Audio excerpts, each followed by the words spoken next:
Good day, Africa, and welcome to another exciting segment on the AAU TV. My name is Kwesi Sam, and this afternoon I have in the studio great men who engineered and powered the African Youth Summit. And so in the space of 1 hour, we are going to discuss issues that came up and then kind of recap what happened during African Youth Summit. And you can join us live from our Facebook page, AAU, that is Association of African Universities, and you can also join the feed from on our Twitter page, that is AAU_67. And I have in the studios the great men who powered African Youth Summit. Gentlemen, you are welcome. Thank you very much. I hope you're all doing well. Yes, we are. I can see some vibe and excitement in your voice. I know you have a lot to share with the viewers. Yes. Great. And so I'll give you the space. You are going to tell us who you are, especially your name, and then your designation and the role that you played during the summit. Let me start from you. Okay, so thank you for welcoming me to the show. My name is Asefuah. I work with the Association of African Universities, and I'm in the position as a web developer. Okay. So during the program, which occurred on Wednesday and Thursday, which is the 18th and 19th, I handled moderation on a panel which was discussing the Africa we want. So we were talking about how Africa can adhere to the Agenda 2063 in order to for us to be able to achieve what we hope to be, and the continent thrives and becomes more better for all of Africans. Excellent.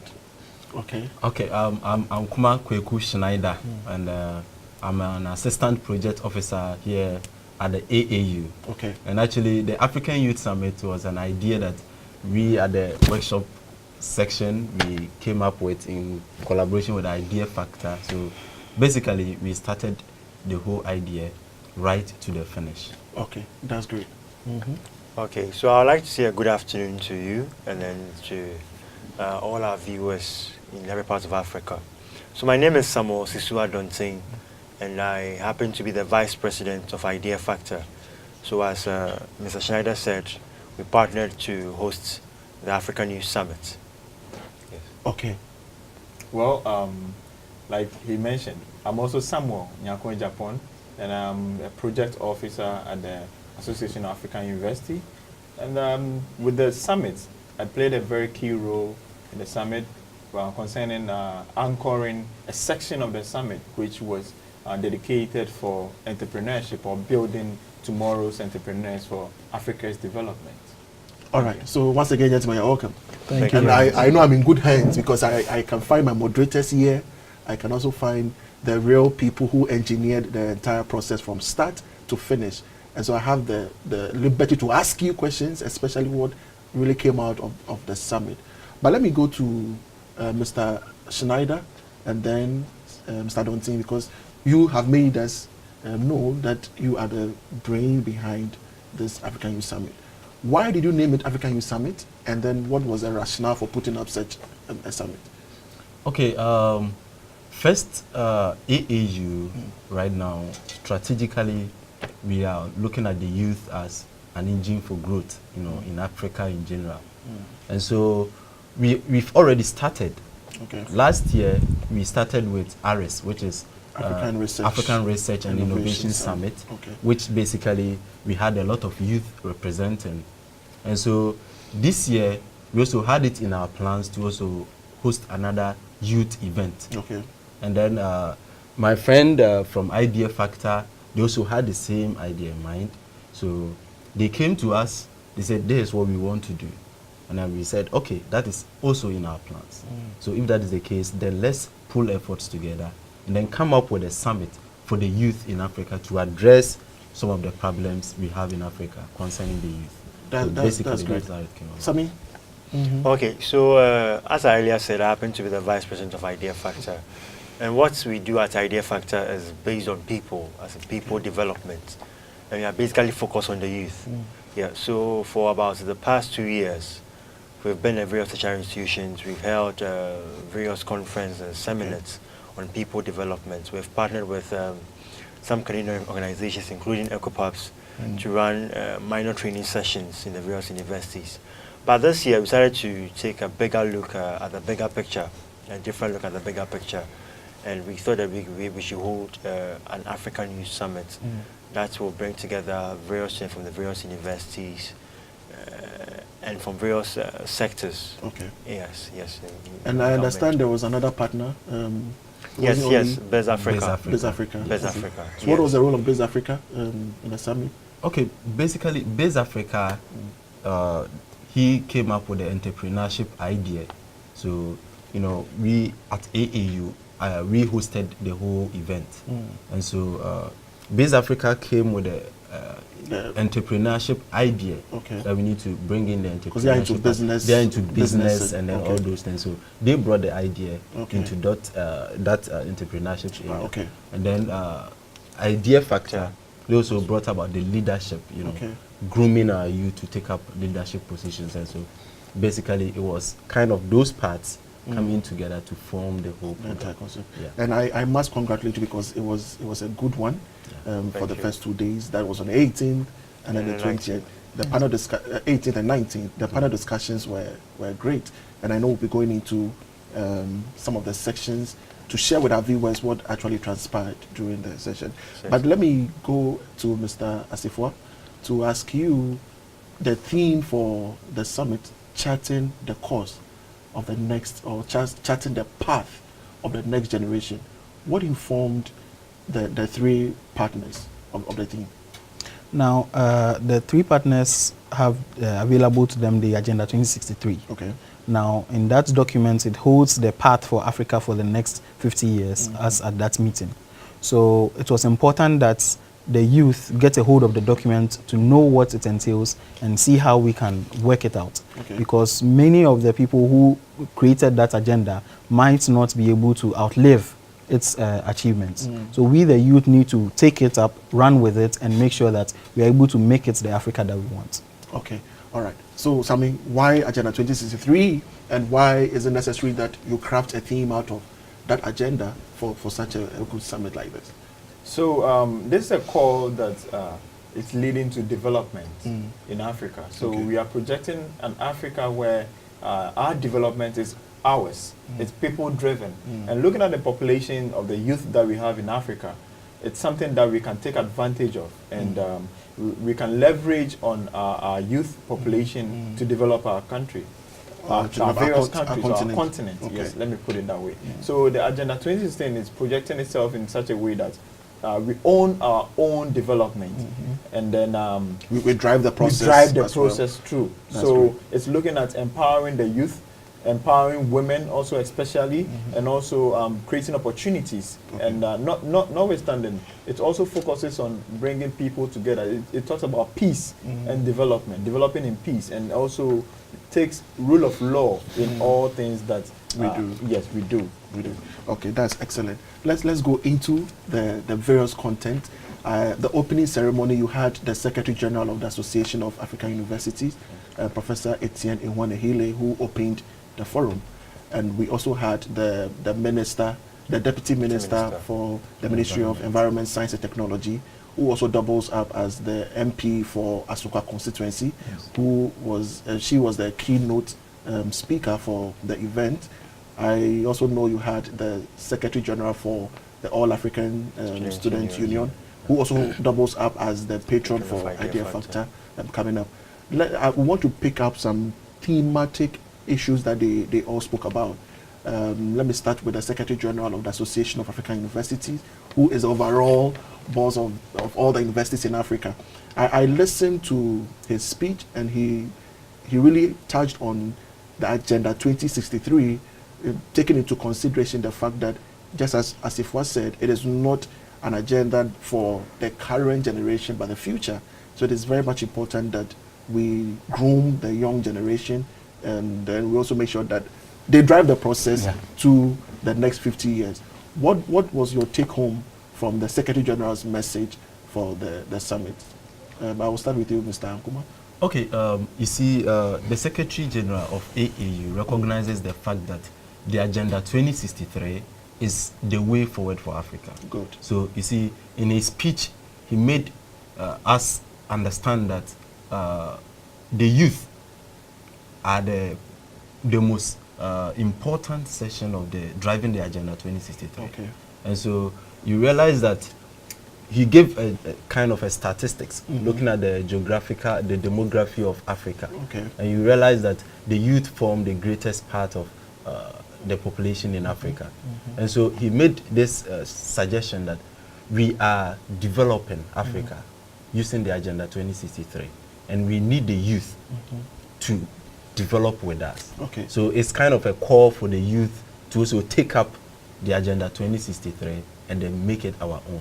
Okay. So that is he also plays a call on all the development partners and also the various African governments to come together to make sure that we have one path for the young people. Why that call? Is it so significant in a time like this, Mr. Asefuah? It is very significant because our development, as you've said, and as the fellow panelists have said, lies in our hands. So we need to come together rather than dividing ourselves to make sure that we all have a plan for the future, know how we are going to achieve it, and we work towards that. If we do not have an organized path, we will all be working in various fields, and it might be detrimental to each other. So we need to come together to make it work. Excellent. Then we had the Deputy Minister also giving us, I was so happy. It was a good speech she really delivered. And I personally picked out 1 or 2 points, and I know that you're going to share with our participants. Samuel, what do you make of the minister's speech, the Deputy Minister's speech, actually?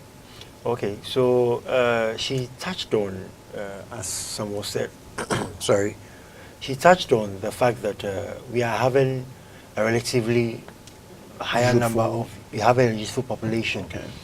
And that could be either to our detriment, sorry, that could be to our detriment, or it could be a basis for advancing our own development as a continent.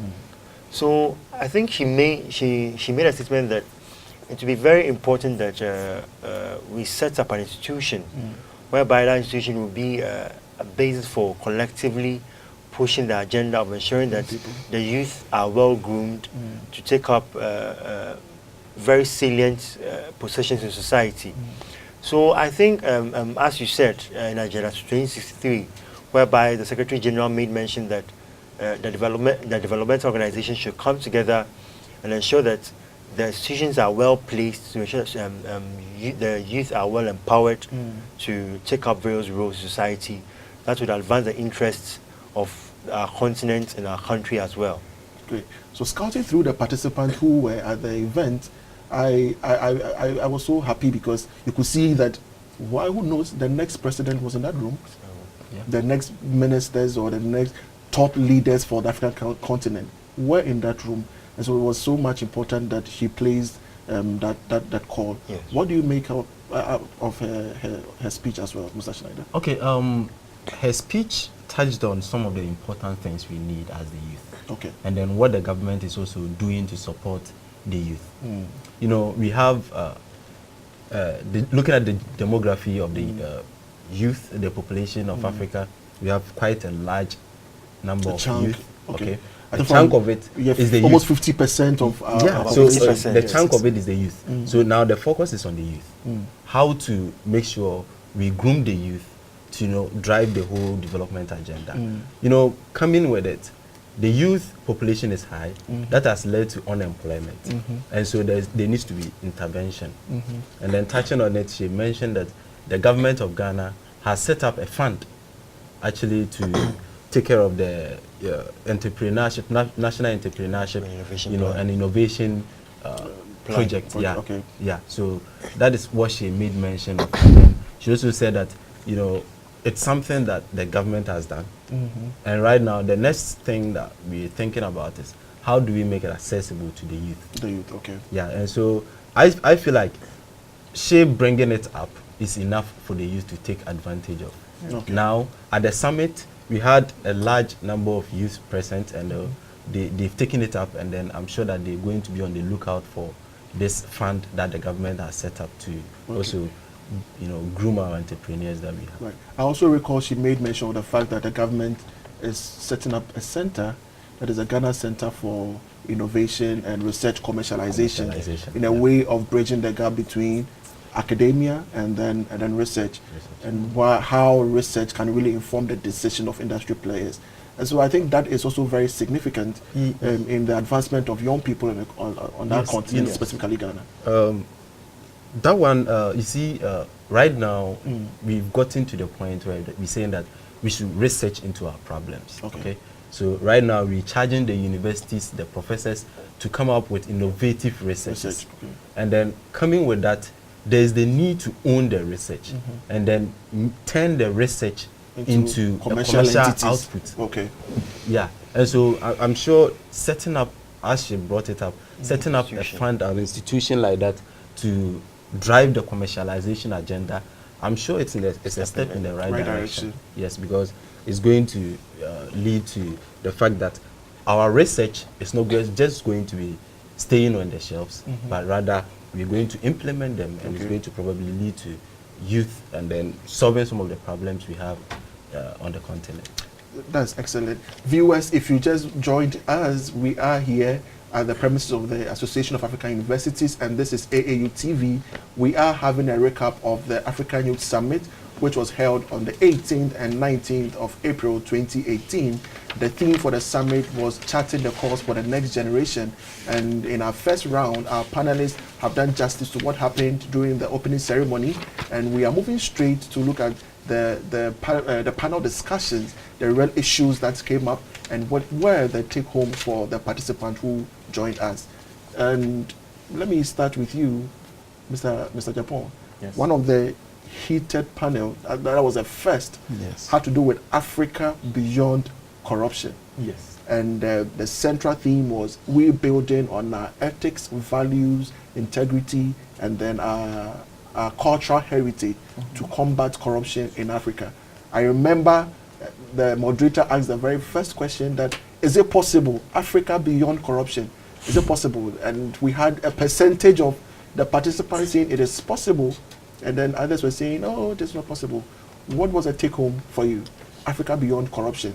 Were you for the possible or the impossible? Well, I didn't have a stand before the summit. Okay. However, after discussion, I came to a conclusion that it is possible for us to eradicate corruption in our economy. And we have to take strict steps or bold steps in order to be able to eradicate corruption in our economy. Most of the panelists that day made mention of the fact that we need strict laws, which stated clearly. So let's say a government or appointee embezzles funds. We shouldn't term it as corruption. We should say it's stealing. Stealing. Yes, they made mention of the fact that we should term corruption as stealing, so that they know the magnitude of crime that they are committing, and replace a sentence or a ruling on each crime that they commit. So let's say somebody takes 1 million from government coffers. So what happens then? What happens then? Is it that you just take back the money and then the person goes for free? Okay. No, there needs to be a punishment that goes with it. And also, they also made mention of the fact that we shouldn't make corruption available for them to even engage in. We should put measures in there that strict institutions in there that will minimize the chance of somebody being corrupt. So these are some of the take home that our students who were present, and also even some of the panelists took home as something that they've learned from the summit. Yes. Yeah, let me come to you, Mr. Asefuah. You know, anytime we are talking about corruption, our mind goes into national leadership, political affairs. We are looking at those who are in higher offices. Higher positions, yes. But during the summit, one key thing that all the panel members pointed out was the fact that corruption had to do with mindset. Yes. And if we can combat corruption, it starts from the individual. What was your take on that? Okay, so that was very important, and that was one key that I think most panels try to forget. They try to blame it all on the leaders, but it is actually each individual and their makeup and their upbringing. We need to make sure that we reward hard work. Sure. We make sure that people are honest, make sure that they do everything they can to be integrity keepers in whatever situation they are in. Because people tend to look for the way out in every situation, and that is what has led us to this position. Okay. But if we reward hard work, making sure that you are able to go through the processes and make sure that everything is correct, then I believe that we will be walking in the right way. So it was a very important point that was made, that charity begins at home. Sure. And hence, we need to make sure that our strategies at home in teaching our children, it needs to be on point, so that our children can grow up to be leaders and they can continue to do good things. And one experience that came out in that discussion was of a young boy who in the kindergarten, in the kindergarten who It was so actually, amazing. yes, very amazing. A kindergarten boy who wanted to be a class captain offered toffees to his classmates for them to vote for him, so that he can get that will be the reward for that position. So at that young I age, he think already he has was, it. he was smart. Very smart, but Well, it you was call that smart now. Exactly. You call that see, smart now. that is the issue. That is why we've not been able to have a standard definition for corruption. And that was one thing that the panel was, we couldn't get it so Clear. out. It Very was so clear, clear. yes. Yeah. Because we're trying to get a standard definition for corruption. People came from the legal perspective. Others came from the moral perspective. And it was a bit yes. difficult because of our own diverse background and issues like that. But in our case now, we will call the small boy as being smart. Yes. Kwesi, something like that. We're talking about, the topic, we were talking about values, heritage, and all morals, those things. You see, right now we are in a period where some of the things we do in the house, our parents don't rebuke us for doing that. Sure. First you go to school, then maybe you take a friend's toy, or maybe your friend will give you his toy, that maybe play with it. You take it home, And your parents will question ask you, where did you get this thing from? And then you say, my friend gave it to me. They will hold your hand to the friend's house. to ask, is it true that you gave this toy to my ward or something? But now, does it happen? No. The person takes something home, and then they do not question the person. Right now, if you go to the top position, let's say somebody gets a government appointment today. The next moment, the person goes home to visit the mom, and the person is using a huge car, maybe like some big car. Dodge Charger. Yeah. And the person goes to the house, and then instead of the They'll praise parents him. asking that, where did you get money to buy this? Instead, Within 2 months. within 2 months, instead, they will end up praising the person. You've done well. And then your brother, who is here, the person has worked for 10 years, and the person has not done anything. Yes. So it becomes But the end actually, of society. you see, so right now it has become part of the society. so We've Schenineda- corrupted our values. So So- the society actually opens the door for corruption. For corruption. Exactly. And it came out clear Yes. in the discussion. Yeah, because I remember I have a very, I don't want to say whether it's a good experience or a bad one, where an MP visited a church. It was a church fundraising, and then he was, people were giving their monies and everything. Then they got to the minimum. I think it was 50 cedis or so. The MP got up, put the 50 cedis in, and you could see the expression was- on the face of all the church members. Yes. How can we invite you and then you give us only 50 So cedis? right now we've thrown away our values. Exactly. At the everything. end of the service, he picked up the microphone and said, "Look, you always chastise us that we are corrupt. Now go to my home. There's a very long queue of people waiting for me, envelopes, letters, wherever. This is my monthly salary, and this is even my allowance. If I put it together, the money I give to people within a week is much more than." And it looks like we all have a higher expectation of these people. Yes. And how are they supposed to meet it? They will meet it by going extra mile to do all sort of things. See, So I I think think- society is we are part of the issue. So we need not to point our hands at them, but then we need to start by changing our mind and redefining our values. Sammy. See, I think I've been to most conferences on a discussion of corruption. And whenever they are talking about it, they focus on the structures, The punitive that- aspect. yes, that are to be put in place. But what we do not think about is that the reason why there's corruption is because of the human interface Exactly. Yes. in our various structures. And that's the main focus should rather be on the people behind those structures Sure. and how it is run. So as Mr. Asefuah said, the main focus should be on our values. And where does our value start from? It starts from the home. So if the home is disintegrated and if the home is fostering corruption, then obviously once we get there, the corruption will still not be eradicated. Yes. And then even we should even look at our educational system.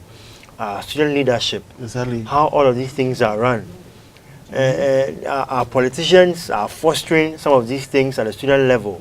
And when they get into power, they themselves start complaining about it, forgetting that when those students were, that seed. they have sown that seed. And now we now come back thinking of ways to eradicate it. It doesn't happen that way. You get it? Interestingly, our panel that were lined up, they are all the youth. We had Peter, who is the Secretary General of All African Students Union. We had the President, SRC President for University of UPSA.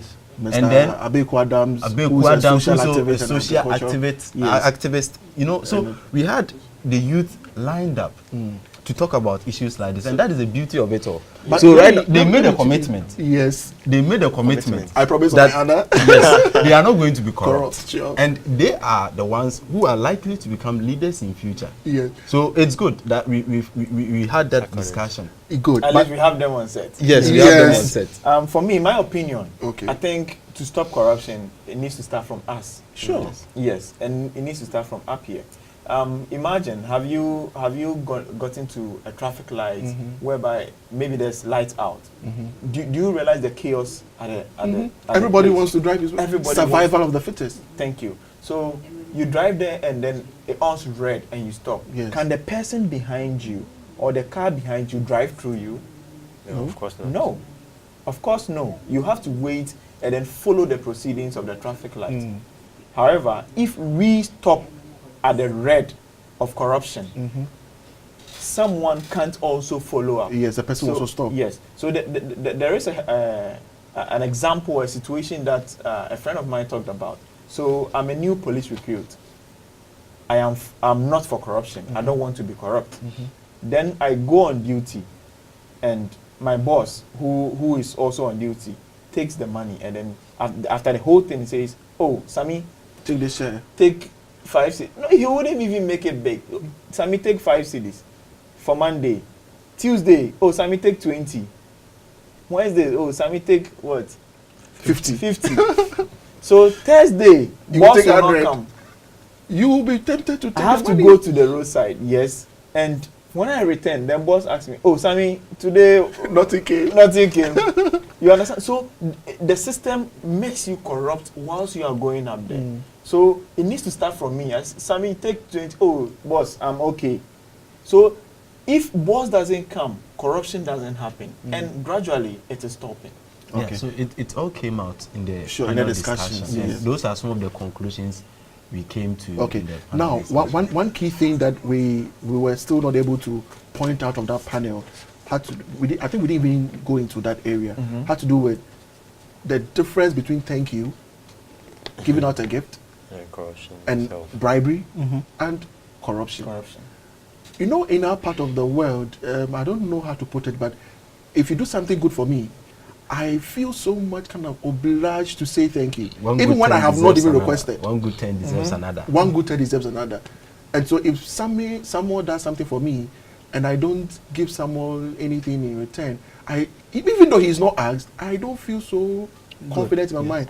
Why haven't I said anything? Why haven't I said thank you? So the next time, you are just forced to give someone something. Yes. And that is where it starts. Once it gets into someone's head, he knows that anytime I do something good for somebody, I will receive something. I receive something. I went to, in Rwanda, for example, when you do something, or when someone does something for you, they don't expect a tip. But in Ghana, when someone does something for you, the person, "Oh, Charlie, boss, Charlie, man for buy water, oh. man for chop." And these are the little things. And it's getting gradually into our kids. We send them, and they're expecting Something in return. How is this thing breeding into our national leadership, be it business or whatever? Sammy? See, as you were speaking, I was inferring something from that. Yeah. In relation with our education system, that the thing is structured in such a way that you're supposed to go through 4 years of education. Yeah. You do nothing concerning volunteerism. You are not made to believe that you have an obligation to society. Yeah. So you go through 4 years, and then the next thing to think about is how to make money for yourself. because you've wasted money while you are in school. So now you have to do all you can to make money for yourself and make your parents proud. So if there should be some way, somehow, that volunteerism is made an aspect of and out of selflessness and part of our system. Yes, curriculum. That as you are in school, you are meant to think that, see, as you are being educated, you're not being educated to just go out there and make money for yourself alone. That you have an obligation to your society to help make it a better place for you and your generations after you. Yes. I think if that is really put in place, then it can decrease corruption to a certain level. Okay. I think this one is even much more than a panel that we had. It's getting so much excited in the studio.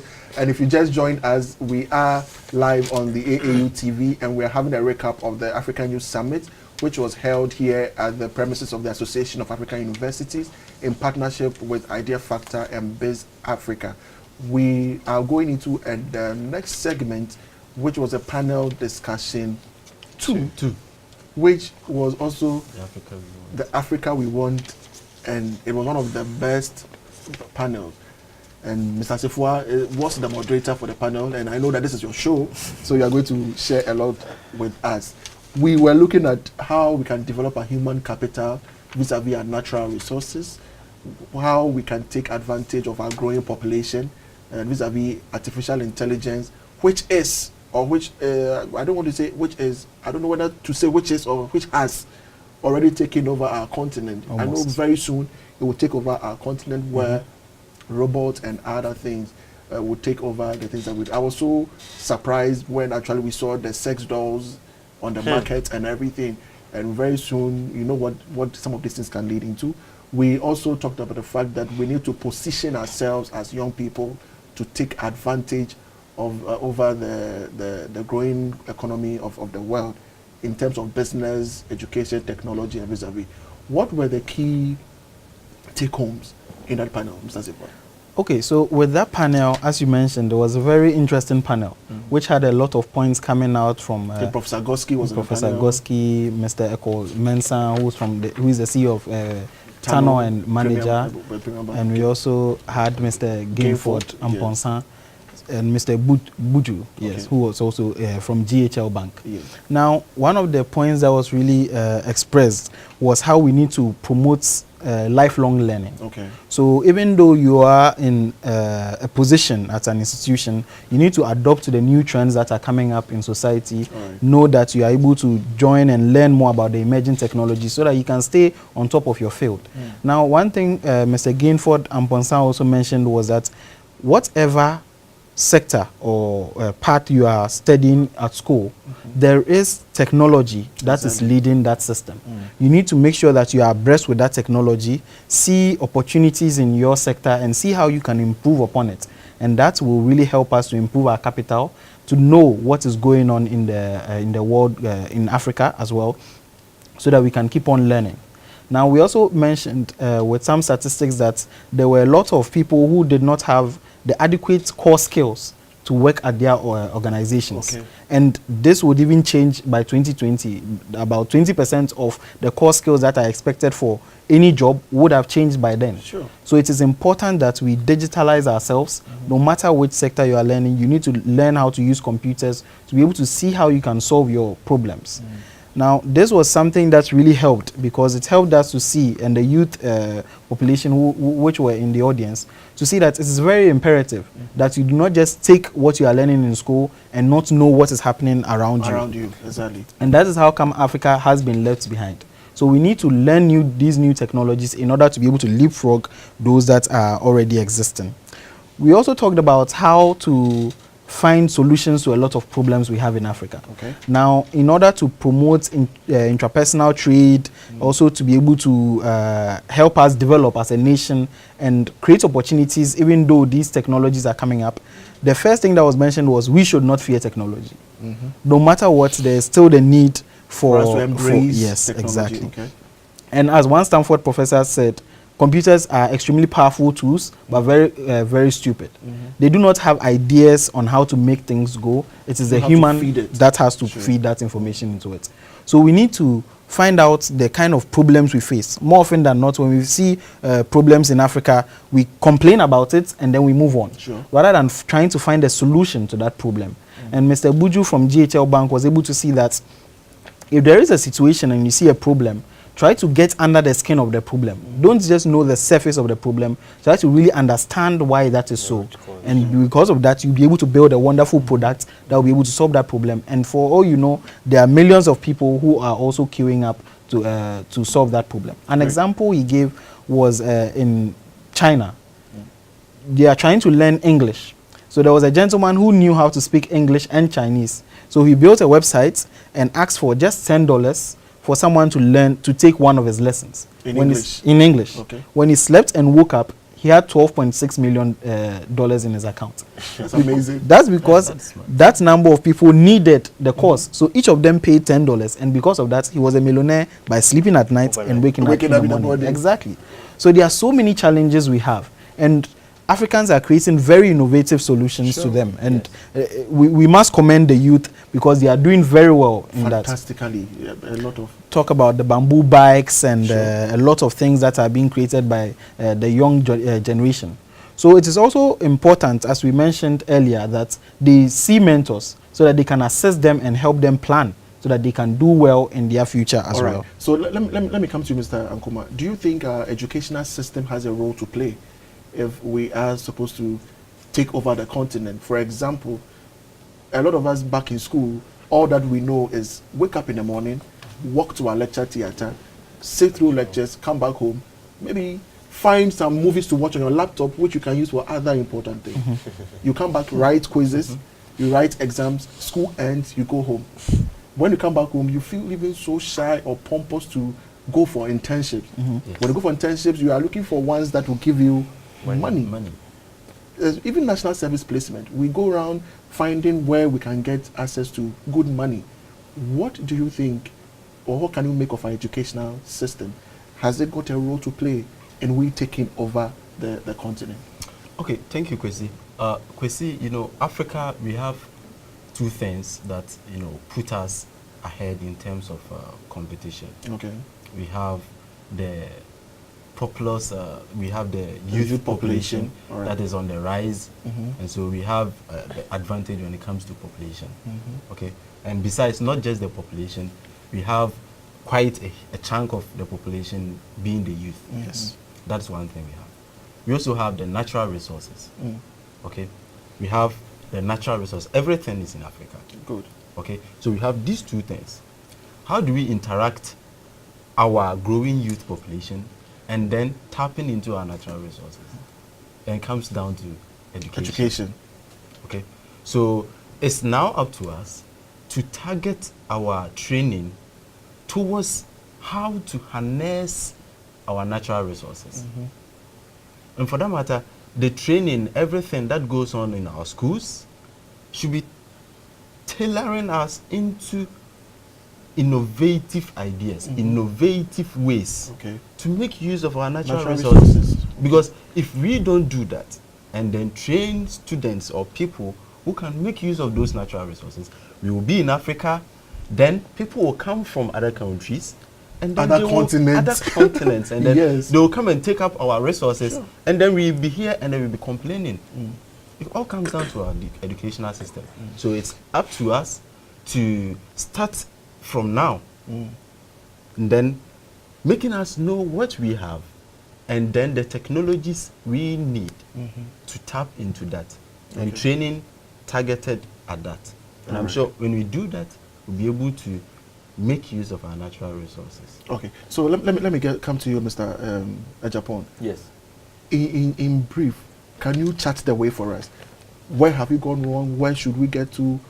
What must be done in making sure that we have a clear path to achieving the Africa we want by 2063? I'll make my answer short. We need to embrace change. We need to understand the theory of change and embrace it. Okay. Change is coming. And it has already come. It's already come. In our context here, it's here when it comes to technology. Now you can walk into a bank without going to fill a form to send money or to deposit money. You just walk to the teller, you give the teller your number, and you can deposit your money. You understand? At first, you go there, you have to queue, write on a cardboard, give to them, and then they'll take it and bam, they'll put a stamp on it. You understand? And then give you a receipt. Now, everything has been automated. We have the mobile money, which is one technology that I am very, very, very happy about. You understand? It came from Kenya. It's very indigenous. It's ours. It's something that we own. So such technology, such thinking, such indigenous thinking. So we have been using the whole for a long time. What can we do to improve our normal technology that we have? You understand? So we need to embrace this change in order to move forward. And we need to embrace this in all the sectors of our economy. When it comes to education, like Ankomah said, we need to train our people in tech, in what we call the STEM, the science, technology, engineering, mathematics. Sure. Yes. It's sometimes a joke. People say, oh, Africa, we don't like complex things because we don't like mathematics. You understand? So if we go through this rigorous training of STEM, our mind will be sharp and we'll be very innovative. We will be very innovative in coming up with great things. Like the bamboo bicycles these are indigenous things. We shouldn't be thinking, oh, let's make Bugatti, let's make Ferrari. No, let us look at the simple things that we have. Making fufu machine, it's great. Yeah, you understand? We love fufu, and there's already a market. Yes, it's true. Fufu in Ghana. Yes, in Ghana. So the message is simple. Let's embrace change, and let's embrace it in all aspects of our lives. Okay. Yes. Now, let me ask you, Mr. Adonteng, in our quest to follow technology, you know, I always tell people that when there is any policy, as Africans, we don't adapt to them, we wholly adopt them. So whether it is good or bad, because someone is offering some money, we adopt them without thinking whether it has an adverse effect on our economy or on the people that we have. I love technology, and I know a lot of people love technology as well. Do you think that in our quest for adopting and not adapting technology, we are losing a lot of things as Ghanaians, as Africans, that could also socially engineer our systems for the white people to come and tap into them? Okay, so this is an educative program, and I would say that you just spoke my mind. Yes. And the issue is that I'm sure you've all seen the movie Black Panther. Sure. Yeah. Yes, and the beauty of that movie is that how they were able to merge the African culture and the technology together. You get it? There was an aspect that whereby some people were holding their cloth to guard themselves as a shield. Yes. And that was just brilliant.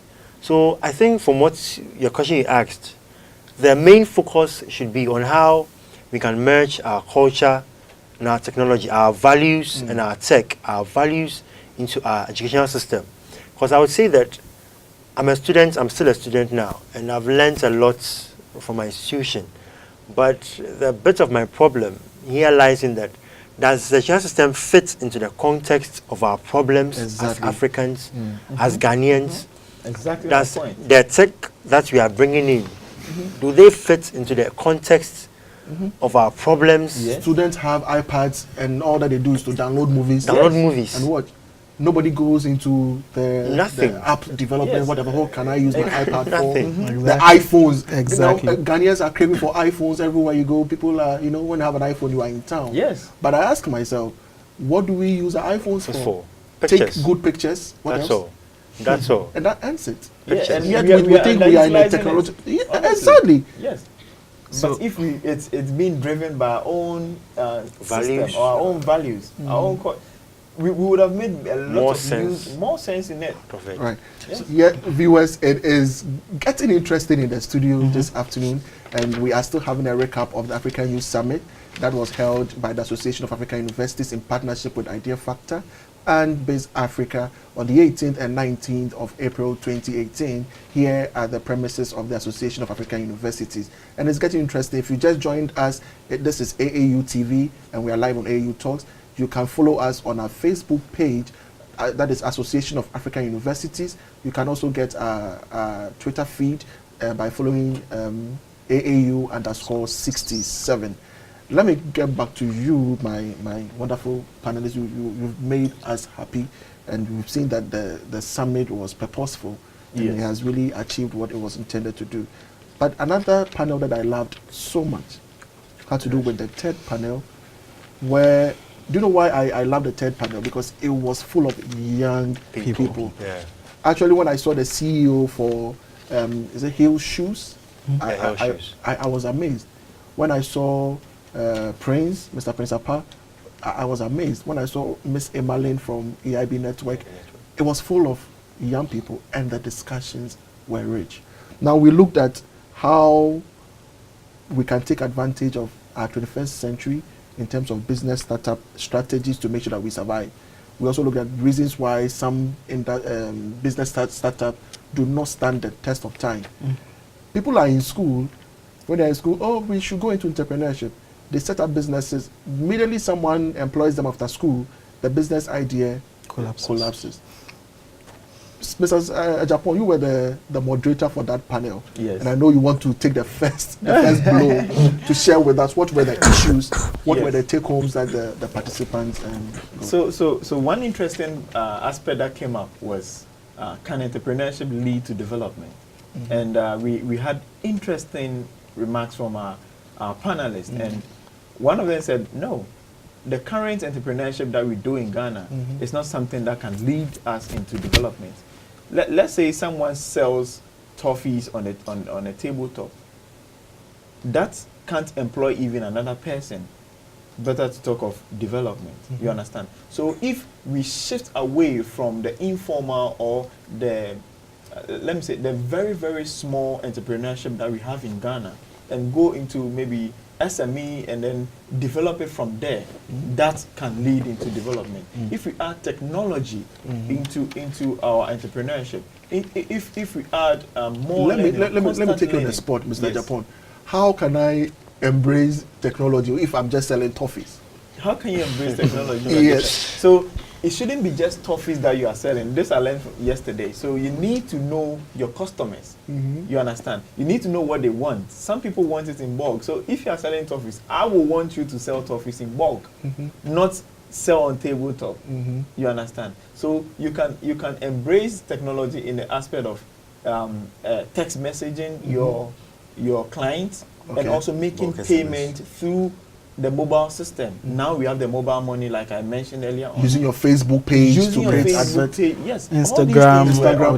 You go to Instagram and it is about pictures and everything, but I think you can market your business. And another interesting remark that Emmeline, the EIB network, the HR for EIB network, mentioned that nowadays those we term as slay queens, I put in bracket, slay queens, are now doing a good job on social media. Sure. They display their things for you for some few seconds. Their products. Yes. and then the next moment you are paying to watch, or they are marketing a product. That's brilliant. Exactly. They've embraced technology in what they are doing. You understand? So as a business owner, you need to look at technology. Like Mr. Asefuah mentioned, all aspects of our lives, we need to bring in technology. We need to look at how we can leverage on technology to make to reach our customers, to make money out of technology. Okay. You understand? And now the avenue is there. Sure. Facebook has made it a level ground for you to compete with. You don't pay a radio announcement or whatever to make your business. Exactly. So I mean, there's a lot that we are not taking advantage of.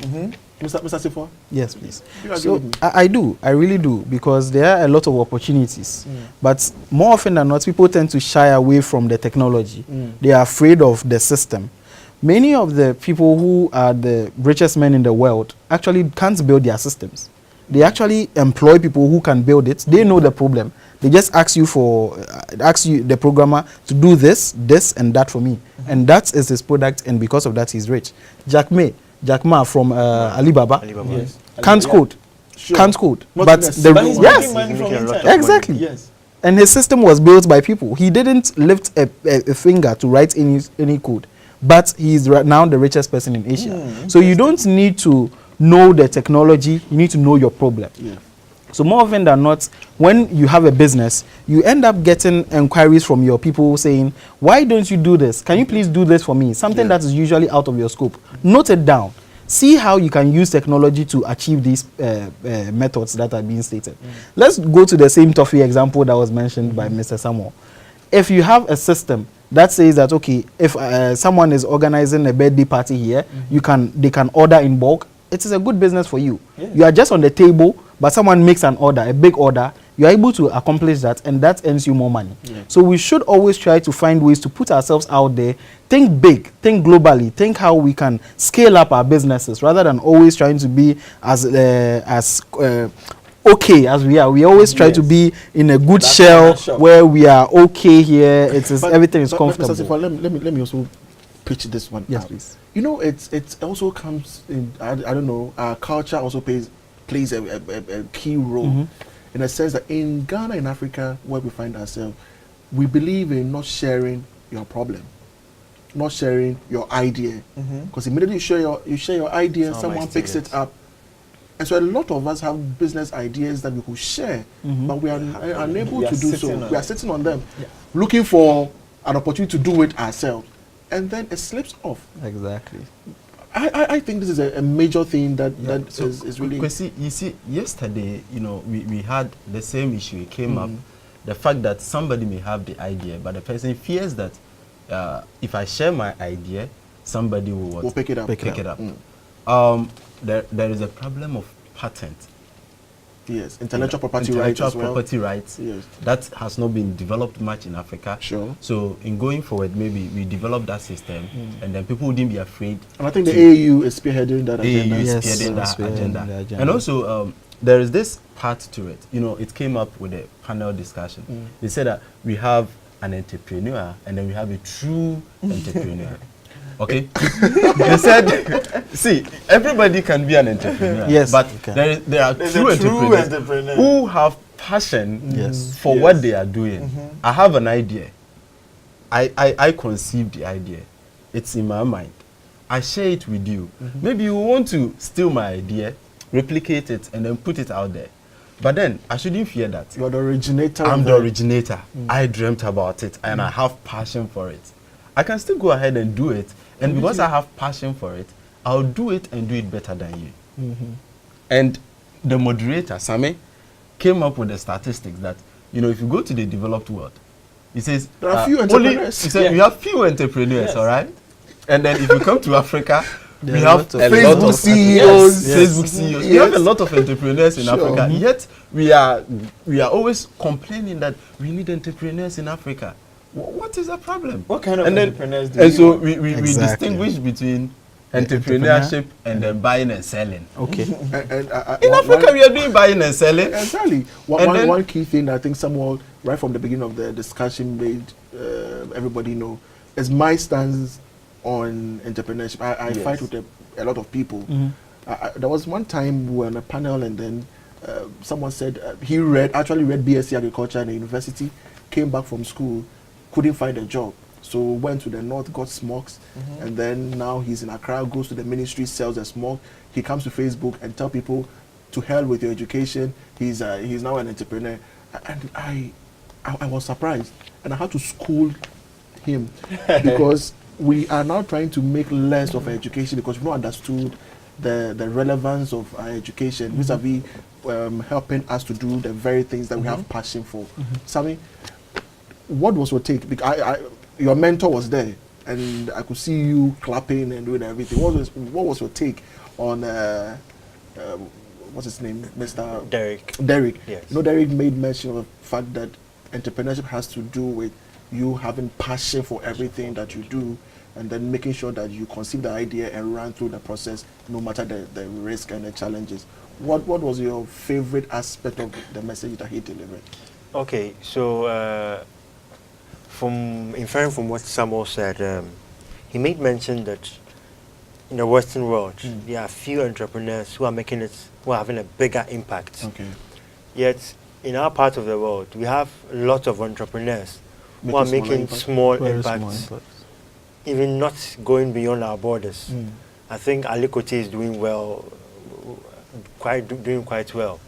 But I think the main reason, inferring from what Vomao said, the CEO of Platinum Africa, said was that if it should be about you identifying a problem, relating yourself to that problem, and then finding a solution to it, being passionate about that solution that you want to bring to bear.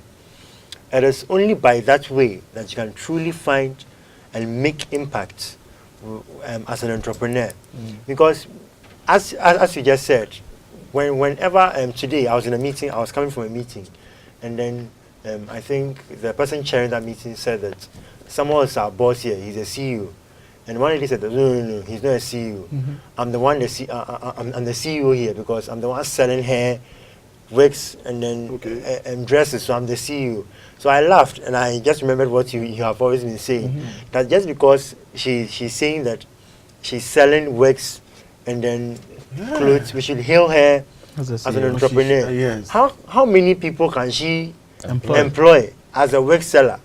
How many? What extent can she reach? She should use Ghanaian woman hair to produce her wigs, and then we'll call her entrepreneur. If I would add, okay, go for it. Someone is importing it, and then she will go and buy it from them at a higher price, and then sell it again at a higher price, putting pressure on people again. What problem are you solving with this one? You get it? So I think going forward, we should look at entrepreneurship from a different perspective. Okay, guys, for the sake of our time, let's look at the last aspect of that session. You know, in Ghana, if you are a student or if you are a startup, you go to the banks and they tell you must have so amount in your account, you must bring a collateral, you must bring A, B, C, D. They don't trust you that when they give you 10,000 cedis, you will be able to use that money judiciously, or you will be able to use that money to do exactly what you've put on paper. Yes. Do you think that that system in a part of our corner is a problem?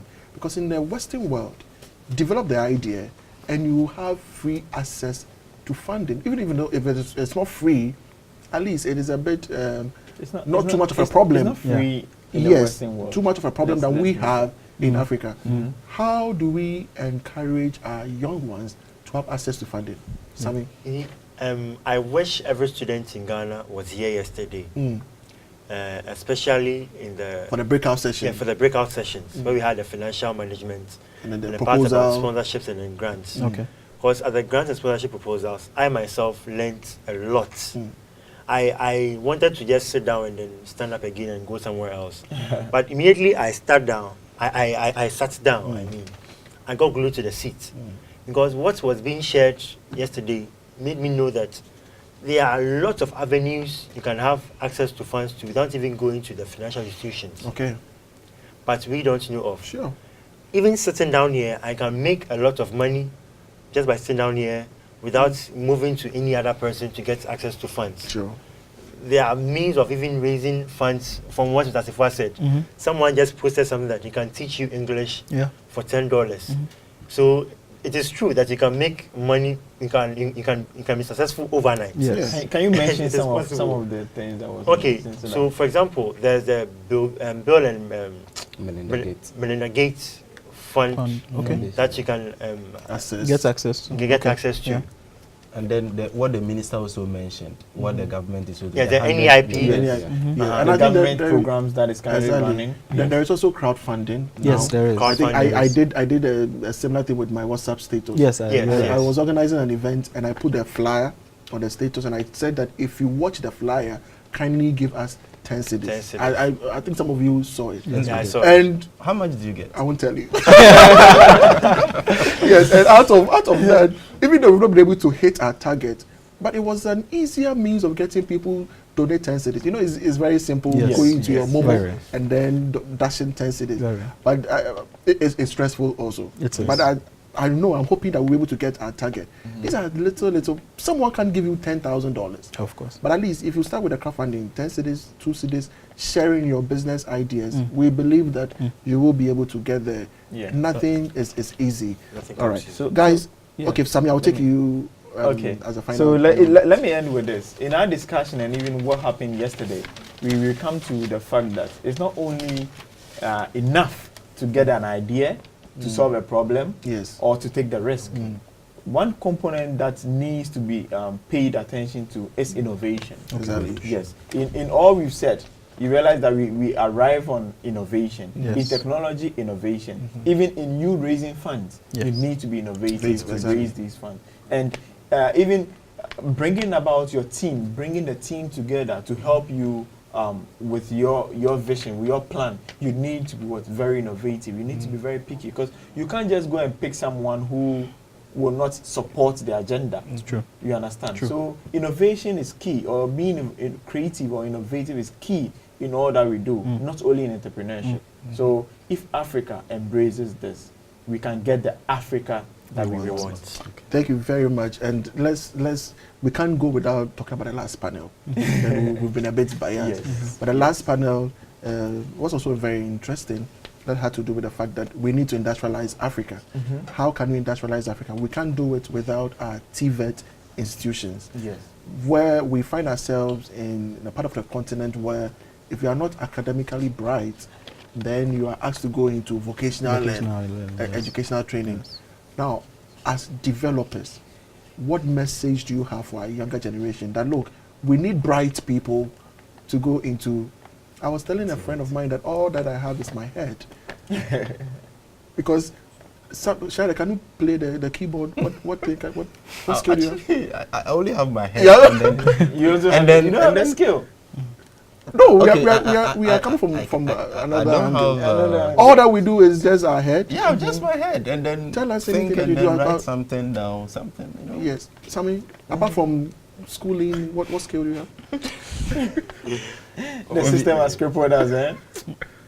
Good. Oh, okay, Yes, okay. let me go to you, Sammy. Oh, for me, I'm a bit athletic. I play basketball. Let me Okay, say I also that's play a skill. basketball. Oh, I am talking about the basketball you play. No. That's what I'm talking about. That- okay. Oh, then everybody I runs. have a skill. I have a skill when it comes to computers. I did hardware engineering immediately after school, after SS. So my father was one who was a bit techy. So he said, okay, why don't you enroll in school whilst you wait for Your results, your and results entrance to enter into the university? So I did hardware. You come and see me doing some soldering on the Motherboard. and all that. Yeah. But Okay. yes, okay, I have okay, a hardware okay, background, okay, but I'm a bit scared of opening laptops. Even my laptop, I don't See, want to. that is it. But you see, one thing people don't know about me is that I'm a very good singer. Oh, okay. So in case I which try all which and it part, which doesn't, part do you say? I'm a bassist. Oh, yes, you have Yes. the voice. So Let in him case we finish. try all and then it doesn't work, we'll go that direction. You see, that's where the problem is. That's where the problem is. Okay. Yeah, Mr. Asefuah, For me- how do we encourage our young generation to take advantage of TVET? Because that is one of the show we're developing our skills. It's amazing when 3-year-olds, 5-year-olds in China Building systems. are building systems. They are doing these phones and other things, and we are here, MSc in engineering. in office. But you cannot do anything. It's true. It is a big challenge. It really is a big challenge because there is the opportunity. More often than not, we see young kids when they are very in their infant age. We can see what usually they are good at, Sure. but we tend to push them away in a direction that we want. So you see someone, a kid who always opens his toys, assembles them back and makes sure it works. When the battery is not working, he's able to make sure of all of these things, and you end up pushing him to become a doctor. That is a challenge because that is where his talent lies, and if you push him, he's able to become very good with that. Okay. Now we need these people. If we do not have them, we will keep on importing until it changes. All right. Because there are opportunities, like you see the man who generates vehicles, Mr. Kantanka. Yes, he does all these things, but he imports most of them. Why does he do that? Because the opportunity isn't here to do that. But we have iron, we have all these materials and minerals in Africa that we can use to create these. So we need to engage our students, our wards, make sure that they explore what they are good at. And when you are having fun at work, you are always happy. You always be able to achieve more. All right. So I don't know where exactly we went wrong. Let's go back to when we were growing. Those social role plays. we're using bamboos to Yeah, do this kind of apartment for birds. Yes. Exactly. We were just using Milo tins to craft vehicles. And things like That shows that. how creative And we are. these were signs of creativity. But along the line, We lost it. we just had the plight for white collar jobs, and then we Exactly. ended everything. And so your last message to the parents, and this is your last message to everyone, and then we run up the show. Okay. Samuel, I'll start from. Okay. I think if the system allows us to be free to choose, one economist, Amartya Sen, says that if you have the freedom to choose, there's nothing can stop you. Sure. So if I have the freedom to choose, even right from childhood, I'm part of the decision making when it comes to me entering SS, me going to the university. That one, we can have a change in our system. You understand? So if for me, I'm passionate about going into agriculture, but one, the system is not allowing, and I have to. The system has done nothing. System has done nothing. I know what I'm talking about. You know, I told my parents I want to do agric, and They look at you as if hell, you are the hey, one who doesn't know anything. You in the are house. good in economics, and before you even come home, your form has been filled for you. Yes. You understand? They are paying the school fees. And they're telling you what to do. They are telling Exactly. you what to do. So my final words is, if you have the freedom to choose, I think these things will change, and we'll see a positive change across the continent. All right. Thank you very much, Mr. Agyapong. Okay, so I am sure when this Ghana-US deal agreement came up, The military base? yes, the military-based thing came up, we're all shouting. Everybody was, hey, you're trying to oppress us, talking plenty. But then the issue is that in every aspect of our system, we are oppressed. In the Nigerian system, we are oppressed. As to how we even think as Ghanaians. Even in religion. Even religion, we are oppressed. Everywhere we are oppressed. I think we should rather be fighting for those things than even the Ghana military deal. Until we are, as Africans, our mind is liberated, our Nigerian system is liberated. I think we will always be oppressed from every front. Okay. So I think the youth should be liberated to make a choice for their own selves, and then from there, we can make progress as a continent. All right, Mr. Schenineda, very, very Kwesi, I think short. we are not informed much about TVET. Okay.